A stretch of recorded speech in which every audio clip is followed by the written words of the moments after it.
Hey, what's up, guys? I just wanted to show you the latest addition to my classic airsoft collection. As you can tell by the title in the box, I picked up a Tanaka Works Ruger Super Redhawk 44 Magnum in their Twilight Chromium finish.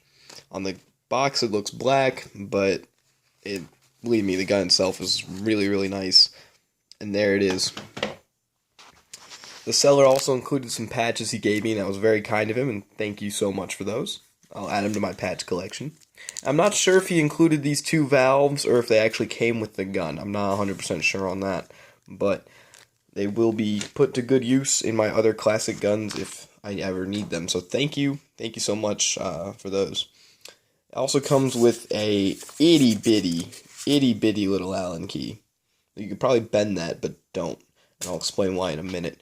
Now, onto the gun. The rest of the Tanaka packaging is styrofoam, which I will just brush off my table there. It is this bright silver finish. Not a Marusian coated sprayed on paint finish, but this is something else. This is really, really nice. Very well done, as usual with Tanaka guns. These are my other three Tanakas. I'm going off topic for a bit to explain something. As you can tell, they don't have any special finishes on them, but I also have the Tanaka Single Action Army in Jupiter finish, and now this Ruger Super Redhawk in this Twilight Chromium finish, and the finishes on these guns blow me away every single time.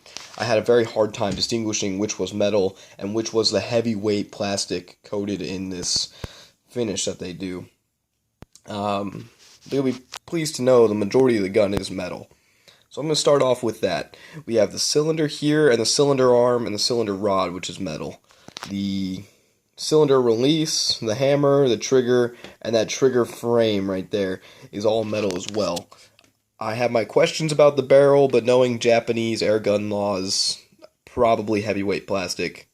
And same thing, the frame is definitely heavyweight plastic.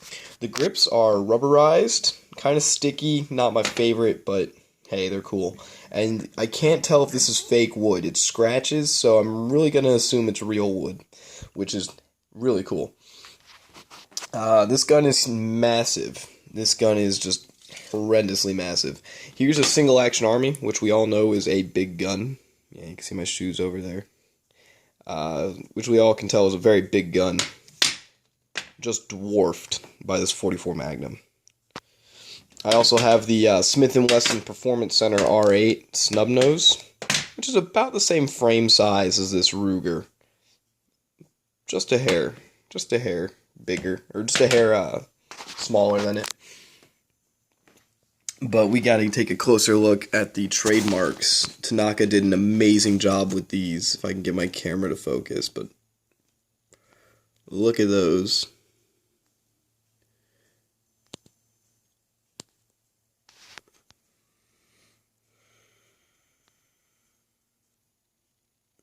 There we go. And it says, please read instructions before use. Available free from Sturm, Ruger & Co. in Southport, Connecticut, USA. There's also a Ruger on the frame, or part of the frame that the barrel goes into. And then if you turn the gun over,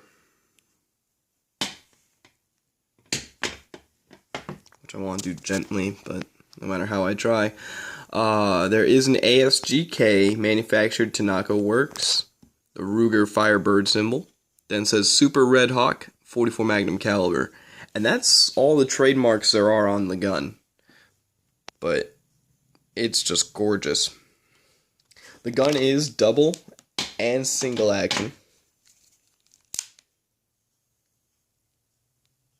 There are the sights there.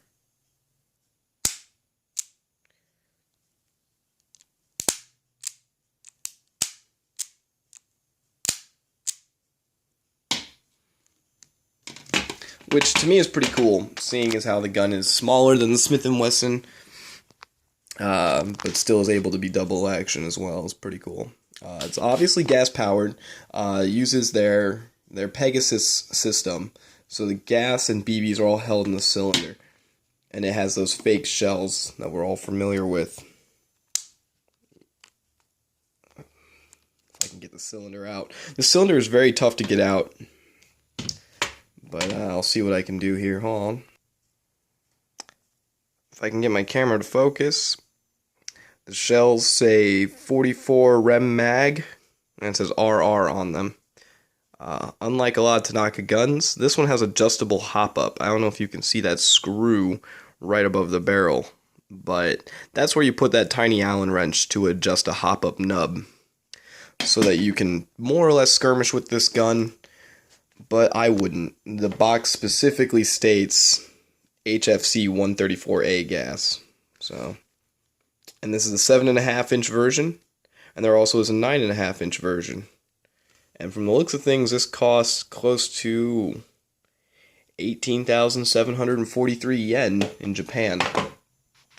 But a lot of classic, really expensive guns here in the States go for relatively, considerably inexpensive over in Japan, and I'm not really sure why, but that's neither here nor there.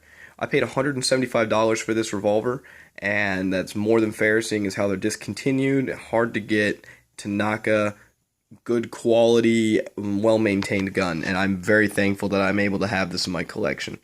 So thanks so much for watching. Thank you so much for the support, guys. You give me the motivation to continue doing what I like to do, and I greatly appreciate that. So thanks so much for watching, and stick around for more videos to come.